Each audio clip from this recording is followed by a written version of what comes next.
Assalamualaikum warahmatullahi wabarakatuh. Alhamdulillahi rabbil alamin. Assalatu wassalamu ala asrafil anbiya'i wal mursalin wa ala alihi wa sahbihi ajma'in. Amma ba'du. Marilah kita panjatkan puji dan syukur kita atas kehadirat Allah Subhanahu wa ta'ala yang memberikan kita kesehatan pada hari ini. Tak lupa salawat serta salam semoga senantiasa tetap tercurahkan kepada suri tauladan kita Nabi Allah Muhammad sallallahu alaihi wasallam yang syafaatnya kita nantikan di yaumil qiyamah.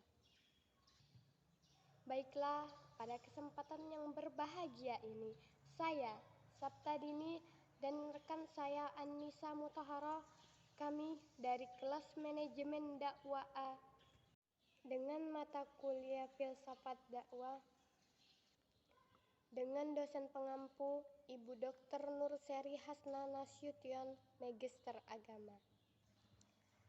Di sini kami akan memaparkan materi tentang makalah kami yang berjudul Aksiologi Dakwah. Sebelum kami memaparkan materi, ada baiknya kita bersama-sama melafazkan lafaz basmalah. Bismillahirrahmanirrahim. Baiklah, materi yang pertama tentang pengertian aksiologi yang akan dijelaskan oleh saya sendiri. Pengertian aksiologi. Aksiologi adalah istilah yang berasal dari kata Yunani yaitu akios yang berarti sesuai atau wajar. Sedangkan logos yang berarti ilmu. Aksiologi dapat dipahami sebagai teori nilai. Aksiologi merupakan ilmu pengetahuan yang menyelidiki hakikat nilai. Pada umumnya ditinjau dari sudut pandang kefilsafatan.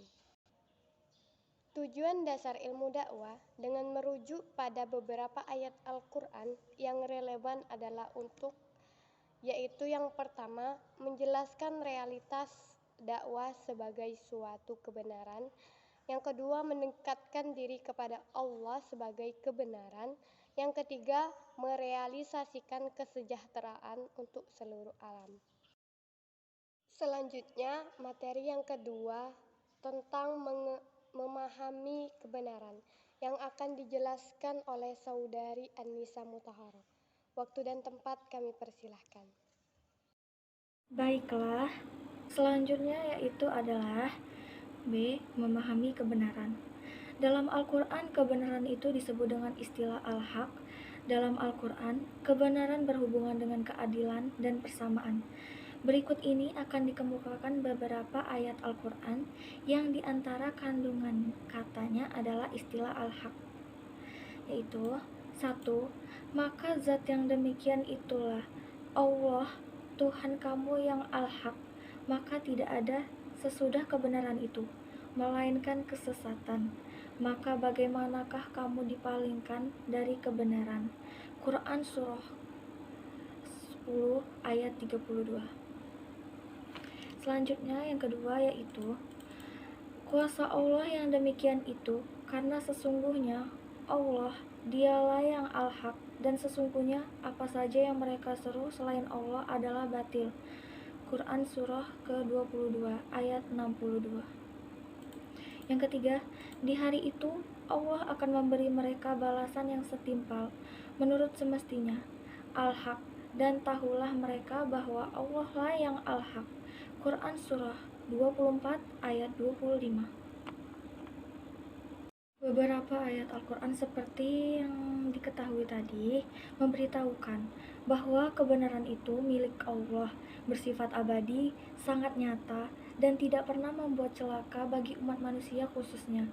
Dalam salah satu karyanya, Yusuf Qaradawi mengemukakan penggunaan kata al-haq oleh beberapa kalangan dalam pengertian masing-masing. Al-haq bagi filosofi adalah perpaduan antara kebenaran, kebijakan, dan keindahan.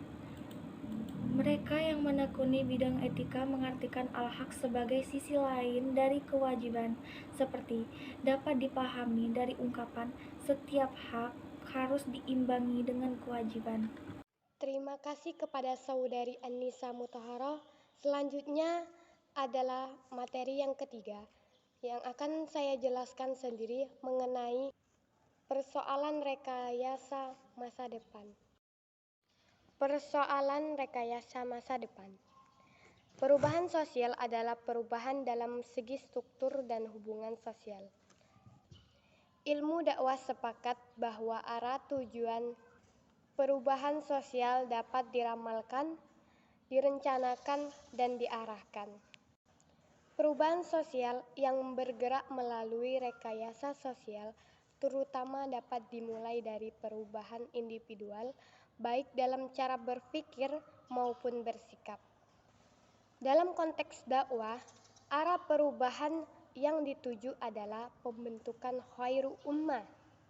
Dalam Al-Quran, khairu ummah disebut dengan istilah ummah muslimah atau umat wasat.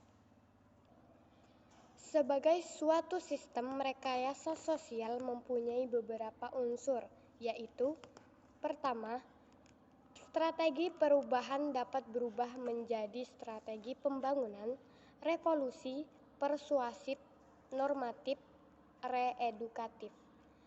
Yang kedua, pelaku perubahan pada pokoknya terdiri dari dua kelompok, yaitu leaders dan supporters. Yang ketiga, bersifat kondisional, disesuaikan dengan rekomendasi hasil penelitian dan perkembangan di lapangan tentang apa yang dirasa mendesak untuk diselesaikan. Yang keempat, unsur media. Secara garis besar dibedakan ke dalam dua kelompok, yaitu media pengaruh dan media respon. Baiklah, materi yang keempat yang akan dijelaskan oleh Saudari Annisa Mutahara mengenai persoalan nilai-nilai Islam. Waktu dan tempat kami persilahkan. Baiklah, terima kasih kepada moderator. Selanjutnya yaitu adalah persoalan nilai-nilai Islam. Nilai atau value merupakan suatu konsep yang sangat bermakna ganda. Nilai adalah pandangan tertentu yang berkaitan dengan apa yang penting dan yang tidak penting. Dalam ilmu sosial, persoalan nilai dapat dimaknai dalam pengertiannya yang terdiri dari dua subkelas, yaitu nilai sebagai objek dari tujuan-tujuan yang disetujui secara sosial dan nilai sebagai sumbangan untuk mencapai kemakmuran masyarakat. Istilah nilai terkadang dilawankan dengan fakta dan juga dianggap sebanding dengan kebaikan untuk dilawankan dengan ketetapan. Al-Quran dipercaya memuat nilai-nilai tertinggi yang ditetapkan oleh Allah dan merupakan nilai-nilai resmi darinya.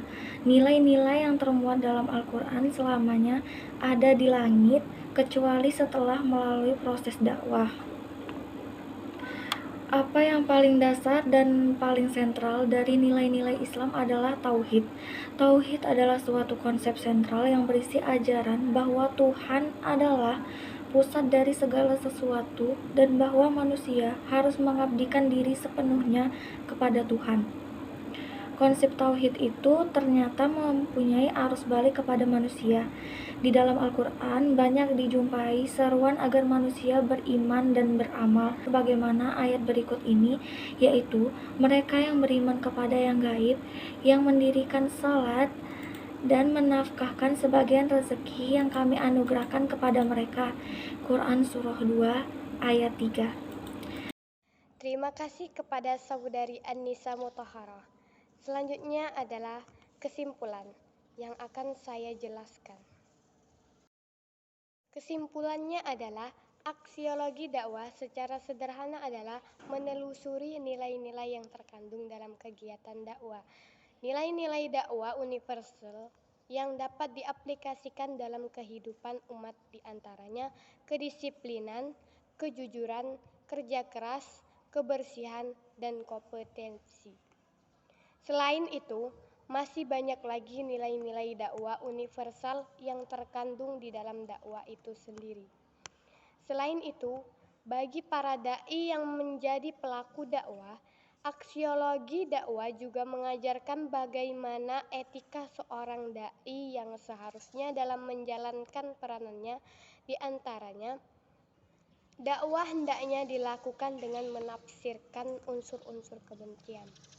Yang kedua, dakwah hendaknya dilakukan secara persuasif dan jauh dari sikap memaksa, menghindari pikiran dan sikap menghina, serta menjelek-jelekan agama atau menghujat Tuhan yang menjadi keyakinan agama lain. Mengapresiasi perbedaan dan menjauhi sikap ekstremisme dalam beragama. Yang ketiga, berdakwah hendaknya dilakukan dengan jujur dan profesional. Dalam mengemukakan dalil-dalil dan pembuktian hendaknya dilakukan secara baik. Itulah yang dapat saya simpulkan. Sebelum kita mengakhiri presentasi makalah pada hari ini, marilah kita bersama-sama melafazkan lafaz hamdalah. Alhamdulillahirabbil alamin. Saya Saptadini sebagai moderator dan rekan saya Anissa Mutahara, apabila ada kesalahan serta kekeliruan dalam memaparkan materi, kami mohon maaf. Kepada Allah ampunan yang sama-sama kita harapkan. Ihdinas syiratal mustaqim. Wassalamualaikum warahmatullahi wabarakatuh.